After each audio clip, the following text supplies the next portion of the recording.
बिस्मिल्लाहिर्रहमानिर्रहीम। प्यारे बच्चों, अस्सलाम वालेकुम। गौर पब्लिशर्स की जानिब से खुश आमदीद। हमारा स्लोगन है redefining the geography of education through digital resources for conceptual learning. मेरा नाम साजिदा नूर है। आज के इस वीडियो लेक्चर में हम गोहर निदाए उर्दू जमात हश्तम के सबक नंबर 13 ख़वातीन का मकाम और मर्तबा की मश्क का बकिया हिस्सा करेंगे। तो आइए चलते हैं हासिलाते ताल्लुम की जानिब। प्यारे बच्चों, आज के इस वीडियो लेक्चर के बाद आप इस काबिल हो जाएंगे कि इबारत नज़्म व नसर पढ़कर इसमें मौजूद मालूमात और तसव्वुरात को अख़ज़ कर सकें, मुहावरात और ज़रबुल इम्साल का तहरीर में मरबूत इस्तेमाल कर सकें। तो प्यारे बच्चों, पिछले लेक्चर में हम मश्क की सरगर्मी आओ बात करें कर रहे थे। आओ बात करें में अब आज हमारे पास जो सवाल है वो कुछ इस तरह से है।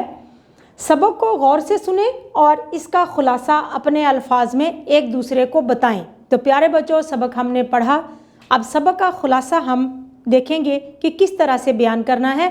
आइए पढ़ते हैं सबक का खुलासा। इस्लाम से कबल ख़वातीन को मुआशरे में किसी किस्म के हकूक़ हासिल ना थे।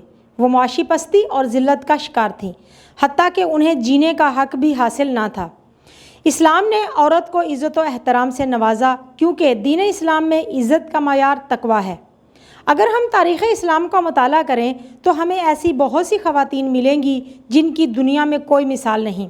हज़रत खदीजतुल कुबरा की सीरत, हज़रत आयशा रज़ी अल्लाह ताला अन्हा की इल्म से मोहब्बत और हज़रत ज़ैनब बिनते अली रज़ी अल्लाह ताला अन्हा की ज़हानत और बुर्दबारी कि उन्होंने करबला के मैदान में भी जालिम हुक्मरान के सामने जिस तरह कलमा हक़ कहा, इसकी तारीख़ में मिसाल नहीं मिलती। नबी करीम सल्लल्लाहु अलैहि वसल्लम की तालीमात के मुताबिक औरत का दर्जा और मर्तबा इस्लाम में इतना ही बुलंद है जितना मर्द का। इस्लाम ने औरत के कदमों तले माँ के रूप में जन्नत रख दी, बेटी को रहमत करार दिया और बीवी के साथ हुस्न सलूक को तकवा का अहम जुज़ बना दिया, जबकि बहन के रूप में भाइयों की गमखार करार पाई। ताकीद की गई है कि माँ का हक बाप से ज़्यादा करार दिया गया है। हज़रत इब्ने अब्बास रज़ी अल्लाह ताला अन्हा से रवायत है कि जिस शख्स ने अपनी माँ की आँखों के दरमियान बोसा दिया, वो बोसा उसके लिए जहन्नुम की आग से हिजाब हुआ, यानी कि पर्दा हुआ।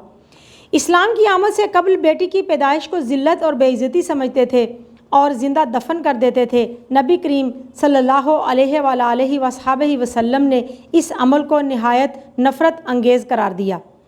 इस्लाम ने औरत का मुकाम मुआशरती और समाजी सतह पर भी बुलंद किया और उसे विरासत में हकदार करार दिया। नबी करीम सल्लल्लाहु अलैहि वसल्लम ने फरमाया, जिसने 2 या 3 बेटियों या बहनों की अच्छी तरबियत की और अपनी ज़िम्मेदारियों को निभाया, तो क़यामत के दिन मैं और वो शख्स जन्नत में इस तरह होंगे जिस तरह मेरी ये 2 उंगलियाँ। आप सल्लल्लाहु अलैहि वसल्लम ने अपनी अंगुश्त शहादत और दरमियानी उंगली की तरफ इशारा करते हुए फरमाया। मौजूदा दौर में ख़वातीन के हकूक़ को आलमी सतह पर बहुत अहमियत दी गई है। ख़वातीन अपने हकूक़ के बारे में बहुत बाखबर हैं। पाकिस्तान एक इस्लामी मुल्क है, अगरचे माजी में ख़वातीन को वो हकूक़ नहीं मिले जिनकी वो हकदार थीं, ताहम आज सूरत हाल बहुत बेहतर हो चुकी है। ख़वातीन के हकूक़ से मुतल्लिक़ हुकूमती सतह पर भी कानून साजी की गई है। अब ख़वातीन को कानूनी तहफ़्फ़ुज़ हासिल है। हमें नबी पाक सल्लल्लाहु अलैहि वसल्लम की सुन्नत मुबारका पर अमल करते हुए ख़वातीन के हर रिश्ते की इज़्ज़त व तकरीम का मुकम्मल ख्याल रखना चाहिए। तो प्यारे बच्चों, हमारी सरगर्मी का अगला सवाल है, तलबा ख़वातीन के मुकाम और मर्तबे के हवाले से इस्लाम में दिए गए हुकूक़ को तसलसल के साथ आपस में एक दूसरे को बताएं। तो प्यारे बच्चों, ये अमली सरगर्मी है। सबक आपने पढ़ा, उसका मफ़हूम समझा, उसके बाद हमने सबक का खुलासा भी एक दूसरे के साथ शेयर किया।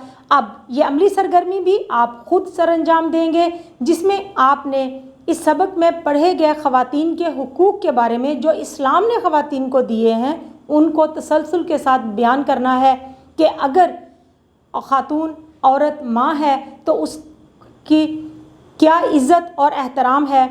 माँ का रिश्ता, माँ का तकद्दुस और तकरीम और इज़्ज़त सबसे बढ़कर है। अगर वो बीवी है تو اس کی کیا حیثیت ہے، وہ گھر کی مالکہ اور محافظہ ہے، اس کے ساتھ نبی پاک صلی اللہ علیہ وآلہ وصحبہ وسلم نے کیسا سلوک کرنے کے لیے کہا، اور اگر وہ بیٹی ہے تو رحمت ہے، اور اگر بہن ہے تو بھی قابل احترام ہے، کیونکہ بہن بھائیوں کی غم خوار ہوتی ہے۔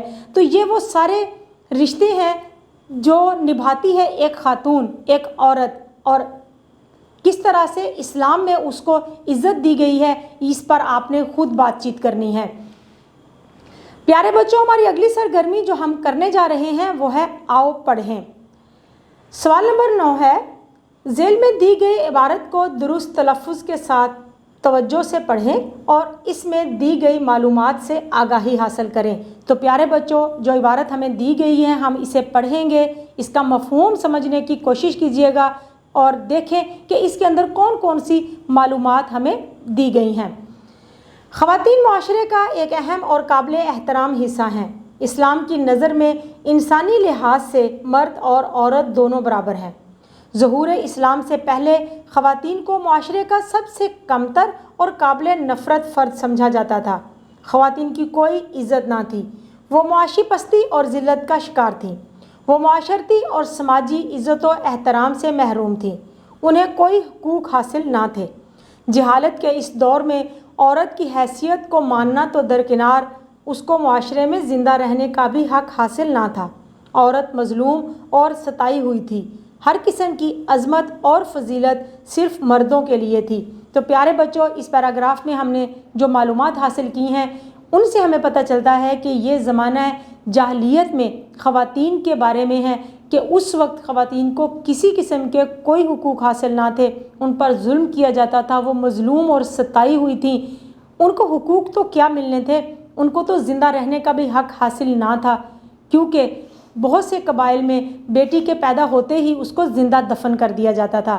اگر کسی کو عزت اور احترام حاصل تھا تو وہ صرف مرد کو۔ اور یہ اس پیراگراف میں ہم نے پڑھا ہے زمانہ جاہلیت کے وقت عورت کا مقام، لیکن اسلام نے تو پھر عورت کی زندگی ہی بدل کر رکھ دی۔ پیارے بچوں، ہماری اگلی سرگرمی ہے آؤ لکھیں۔ اپنے دوست کو خط لکھیں جس میں اس گرمیوں کی چھٹیوں میں اپنے پاس آنے کی دعوت دیں۔ تو پیارے بچوں، آپ نے اپنے دوست کو خط لکھنا ہے کہ گرمیوں کی چھٹیاں ہونے والی ہیں، جلدی سے اپنی چیزیں لو، اپنا سامان پیک کرو، بوریا بستر اٹھاؤ اور میرے پاس آ جاؤ۔ اور جب آپ کا دوست آپ کے پاس آئے گا تو پھر آپ کے پاس کیا پلان ہے، آپ کے پاس کون سے منصوبے ہیں، تو آئیے لکھتے ہیں خط اپنے دوست کے نام۔ پیارے بچوں، سب سے پہلے ہم لکھیں گے اپنے شہر کا نام، جوہر ٹاؤن لاہور، پھر اس کے بعد تاریخ لکھیں گے، پھر پیارے دوست کے القاب اور السلام علیکم۔ میں خیریت سے ہوں اور آپ کی خیریت خداوند کریم سے نیک مطلوب ہوں۔ گرمیوں کی چھٹیاں ہونے میں ابھی 1 ماہ باقی ہے۔ میں چاہتا ہوں تم گرمیوں کی چھٹیاں ہمارے ساتھ گزارو۔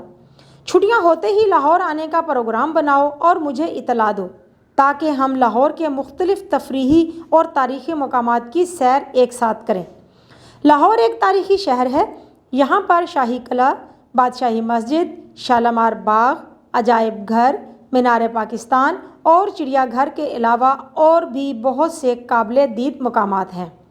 ہم دونوں دوست مل کر ان تمام مقامات کی سیر سے بھرپور لطف اندوز ہوں گے۔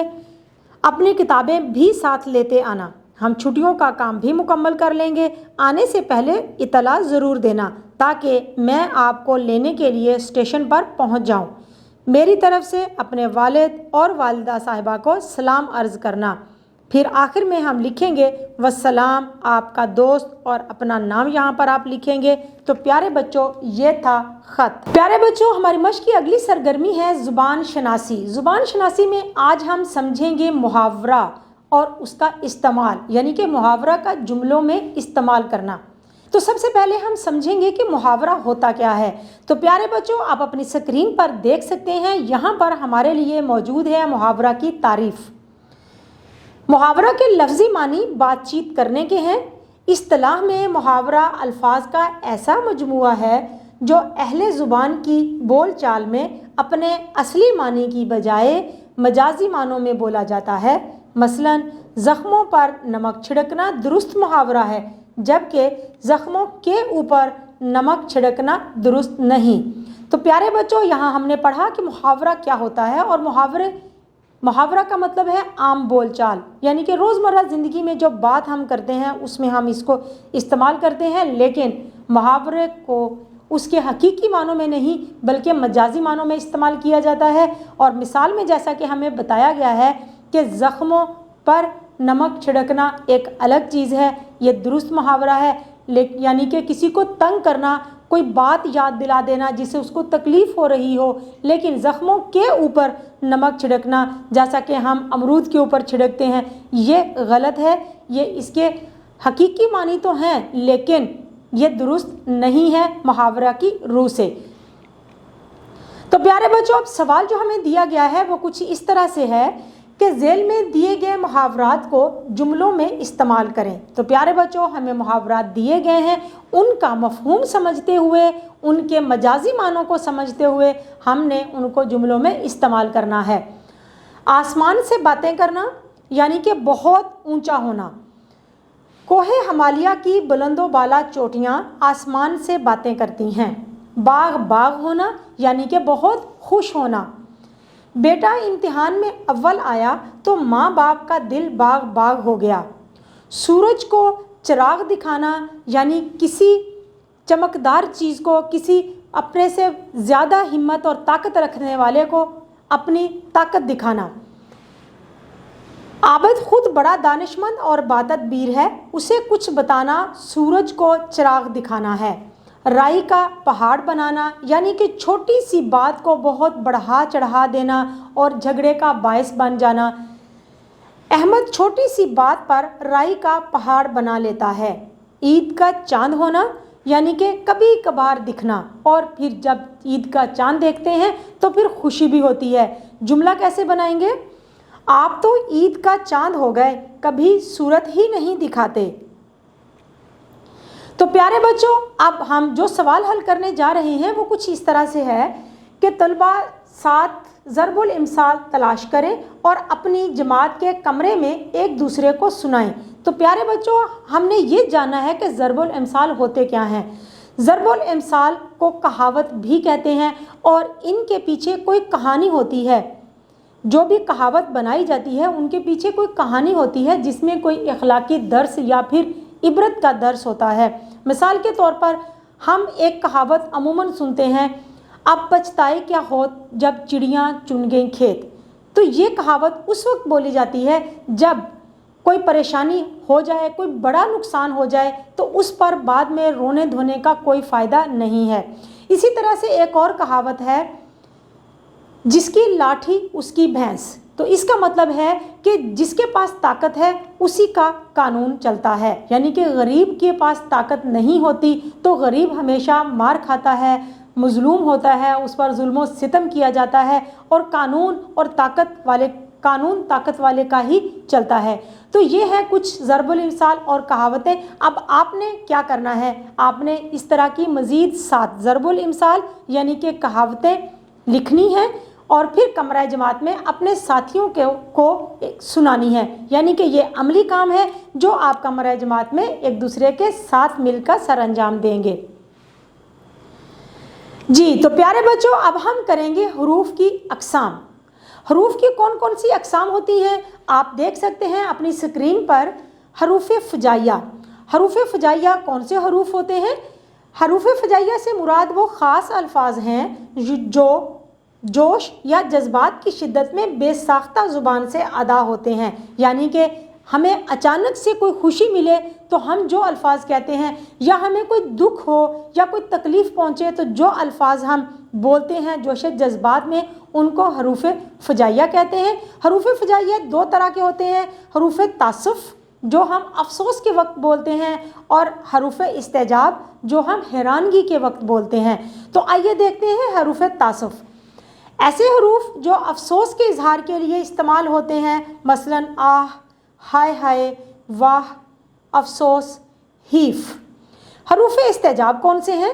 ऐसे हरूफ जो हैरत के इजहार के लिए इस्तेमाल होते हैं, मसलन सुबहान अल्लाह, अल्लाह अल्लाह, वल्लाह, ये सारे हरूफ इस्तेजाब हैं।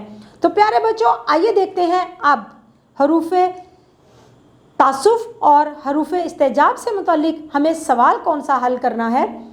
ज़ेल में दिए गए फजाइया हरूफ के इस तरह जुमले बनाएं कि उनकी दुरुस्त पहचान हो सके। तो प्यारे बच्चों, हरूफ हमें दिए गए हैं, उनकी अब हम जुमले बनाएंगे। सबसे पहला हर्फ है आ हाय। आय हाय, ये कैसा जुल्म हो गया। वाह, वाह कैसा अच्छा मौसम है। अफसोस, अफसोस वो इम्तिहान में अच्छे नंबर हासिल ना कर सका। सुबहान अल्लाह, सुबहान अल्लाह, बाग का मंज़र कैसा दिल फरेब है। अल्लाह अल्लाह, अल्लाह अल्लाह, हम कहाँ और आपकी महफिल कहाँ। प्यारे बच्चों, उम्मीद है कि आपको आज का ये वीडियो लेक्चर बहुत अच्छा लगा होगा, बहुत अच्छी तरह से समझ आ गया होगा। अपने सबक को दोहराना मत भूलिएगा। इंशाल्लाह अगली वीडियो में अगले लेक्चर के साथ फिर मिलेंगे। तब तक के लिए अल्लाह हाफिज़।